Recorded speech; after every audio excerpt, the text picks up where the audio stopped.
Hello, and welcome to another edition of Writing Fighting. So we're on the topic why swords, why are swords culturally like they are. Last time we talked about a straight blade, double-edged arming sword, and this time we're going to talk about the longsword. So you all know this is my favorite. It's not my favorite because it's better. It's just my favorite because I practice with it a lot and I like the way they look. But here we have an Italian longsword of the late 14th or early 15th century. Could just as easily be German. You can make arguments about which ones are Italian and which ones are German. Frankly, not that interested.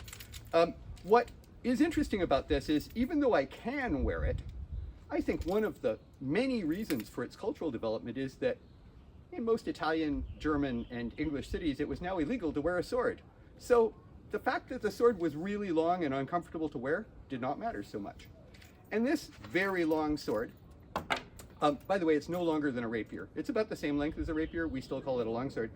This very long sword comes about for a whole bunch of reasons that have nothing to do with military efficiency. It comes about because suddenly Europeans can bloom iron in larger ingots, and then they can make steel in larger ingots, so they can make a longer sword. There are Viking era longswords. They're just very few. And then all of a sudden, in Milan and Nuremberg, they can make these very quickly, fairly cheaply, still very expensive. No peasant is going to own a longsword. Also, armor has changed, so the weapons to defeat armor have changed. Don't think of this so much as a sword as it's a very short spear.